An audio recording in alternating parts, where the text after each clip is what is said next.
Hello there, ladies and gentlemen. This is Mislav from the other side of the screen, and in this Linux tutorial, we are going to talk about the rm command. Now, what is the rm command? The rm command is used to delete files and directories.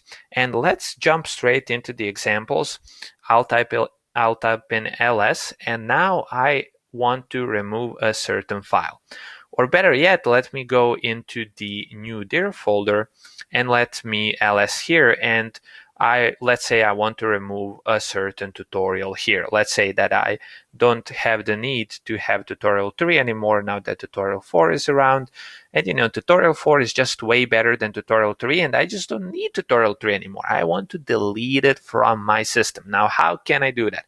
Well, I type in rm.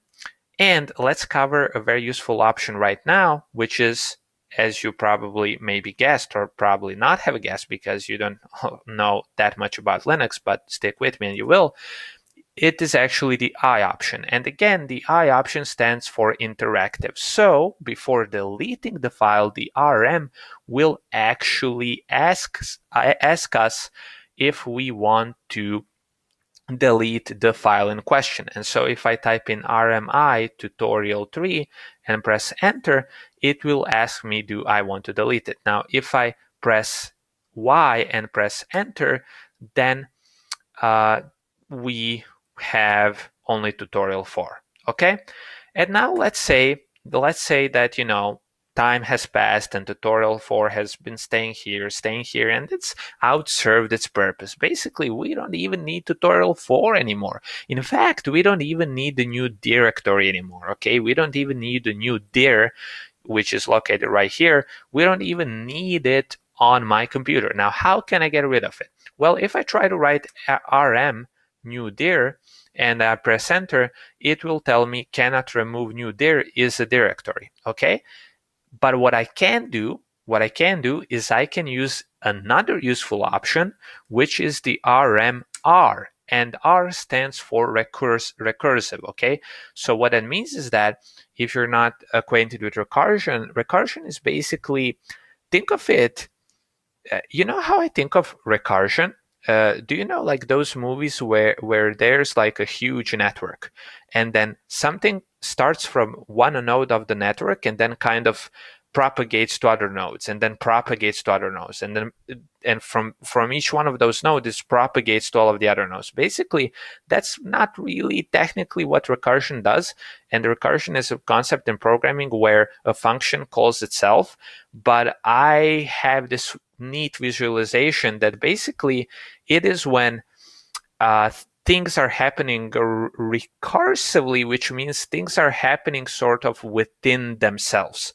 And the recursive call actually means, okay, I know that new dir is a directory, but I would still like to delete it alongside its content. So it's basically saying, before you delete a directory, because I am aware that new dir is a directory, delete all of the files within it and then delete the directory itself. Basically, that is what we are telling the computer when we are using the R option here, okay? And if I type in new dir and if I now press enter and type in ls, I can see that new directory is no more, okay? New directory doesn't exist because we deleted it, okay? So the R option, again, you don't really need to concern yourself with recursion. It's actually, even if you're a software engineer, it's actually relatively tricky to get around, especially when you start using it in some algorithms. Then it's really tricky. Then you're like grabbing your head, like what's happening? But basically, you can think of it as like propagate the remove operation to all of the elements within the directory, and then once you deleted all of the files and directories within the directory, delete the directory itself. I think that's a proper way to think about it if you're not acquainted with the concept of recursion, okay? And I just also wanted to give you a warning before we actually end this tutorial, and that is to be very careful with RM. And let me say that again, be very careful with RM, because RM does not forgive. Okay, RM does not forgive. And what this means is that when you delete something with RM, you cannot recover it. Okay, now some people will say, yeah, but you actually can, but basically you can't. Okay, you can't. Maybe you can, but it's very tedious. It takes you some very strenuous effort to recover your files. And basically, when you delete something with RM, it is over. Okay. And again, not really technically, because if you type in on Google, how do I recover files that deleted with RM, you can find some tutorials which kind of try to recover your files.